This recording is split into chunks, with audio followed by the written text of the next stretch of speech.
Now, as the insecurity in Niger State festers, abduction of expatriates on construction sites is now on the rise. Now, killing of some Nigerian expatriates, and the abduction of some Chinese nationals at Zungeru Hydropower Dam in Wishishi Local Government Area of the state comes to mind.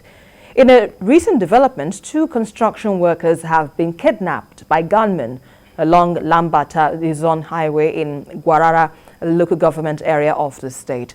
And the bandits who earlier blocked the ever-busy Suleja Mina Road set several vehicles ablaze.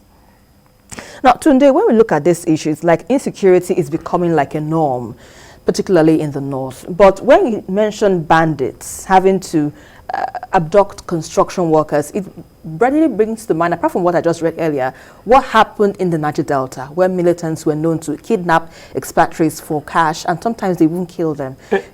This was too. They are kidnapping for ransom now. Yeah, they are kidnapping for money. So they are doing it for money. What is it that we aren't doing well? As in, I don't know what to say. There's something that we have to agree on. It's unfortunate that, like I said, we don't have leadership that are visionary. We politicize everything. Nigerian security agencies are overstretched, and we have to accept that. We also have to accept the fact that non-state actors in Nigeria, which bandits and terrorists are there, they have more in their resources to commit this havoc than the state actors, the Nigerian police, Nigerian army. Now, go to most parts of the country, you see the army doing most of the job that is reserved for the police. And people have been talking about, let us have state police. But for some people, for their own personal and fictionless, because the Nigerian leaders are not visionary. If they are visionary, they will know that Nigeria is a nation of 200 million people. There's no way you can ask about the combination of police and army, maybe 500 or 600,000 to police them. It is unthinkable. So most of these bandits, why are they doing the kidnapping? Is it not for money? It's for money. It's not for politics. It's for money. So I think now by going for expatriate workers, they know that when they kidnap expatriate, it makes it easier for them to negotiate for higher bid. Therefore, higher stakes this time around.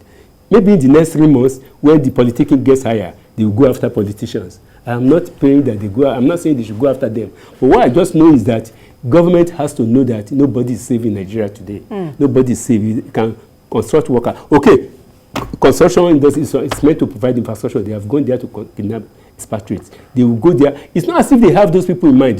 They just went there because they know that they are construction companies. They can easily negotiate with them instead of negotiating with government. So it shows the underbelly of our problem in Nigeria today, that Nigeria is seriously underpoliced. Nigeria, the capacity of our law enforcement agencies to enforce law and order and to bring about security has been overstretched. I don't envy anybody in those armed forces. They have been trying their best. But we have to admit that the more we keep on using the old system, we cannot solve the problem. We have to think out of the box and do something about state policing, community policing, and some other things. I was just about to get in there. State policing, and we rightly remember the president said that is not an option. Yeah, thrown it out. You see, the problem with Nigerian leaders, I keep on saying that Nigerian leaders are not visionary at all. They are not thinking like a 21st century leaders. Like I said, Nigeria is about 200 million. How can you have these people to police Nigeria effectively when there is mass poverty and hunger in the land? Mass poverty and hunger is part of all these things. And when you look at the background of those people who are doing this thing, they came from the Sahel part of Africa, and they have more ammunitions. To get more ammunition is so easy for them. So how do state actors contain them? It means our security forces can no longer contain the excesses of these people. If we cannot contain, what it means is that our facilities, our capacity has been overstretched. If our capacity has been overstretched, what do?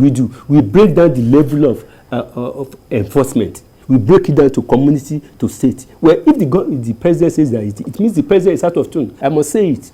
Our leaders are out of tune with the reality of the Nigerian situation.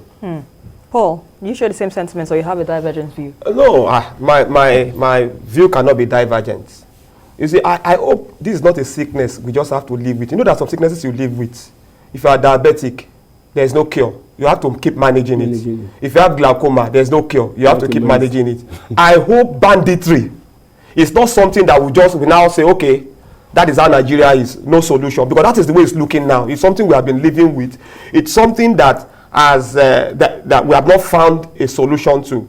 And he made some salient points. You see, we talk about community police, what's it called, state police and all of that. But I'm convinced that there is no political will, and I don't understand the reasons. There's no political will to deal with these things. Niger State governor said it some time ago that there were people in government who were sympathetic towards bandits, who were in cahoots with the bandits. Now, when a governor, a chief security officer of a state says this, you better take it seriously, because I believe he knows what he's saying. He's not just talking. It's not pure beer parlor gossip or something. He knows what he's saying. So what did you do? You have that knowledge. You are aware of that. You told us. We didn't know. And he wouldn't be the first person to say it. Even President Jonathan said something like that Boko Haram was in his government. You know. And when people like that talk, you should take it seriously, because I want to believe they know what they are saying. So, if there are sympathizers of bandits, of terrorists in government, or those who are close to government, then what are you doing about it? We've also heard at least a case or cases of bandits asking relatives of those kidnapped to go deposit the ransom in commercial banks. Yes, it's happened before. Commercial banks. And of course, you know, normally we say that's a very dangerous thing to do. It is. But that particular bank couldn't do anything. It means certain persons in position know what to do. They know these people, but for some reasons they can't deal with them. It's very bad. This continues. It is the same story. It's the same story. And many times what we hear is that, okay, they've done it, then maybe police now come after they've done. And then he said something that's very, very important. Our security, our law enforcement agencies do not have resources to combat this. Okay, if you are just two policemen guarding a place and you see bandits coming on 50 motorcycles with weapons. You understand, powerful weapons, and then you are just carrying some inferior weapons, you will take to your heels. That is the sensible thing to do. You take to your heels, because you know that you can't confront them. Yes. So this is going to continue. The question is this: where will they eat next? So what is the solution to this situation? Tunde, let me start with you before we wrap up. The solution is that our leaders have to be realistic. They have to forget their own either political or personal interest and be visionary about if they want to retain Nigeria, if they want Nigeria to remain cohesive, if they want Nigeria to be a country of investors who will come to Nigeria. Leaders have to think after the box.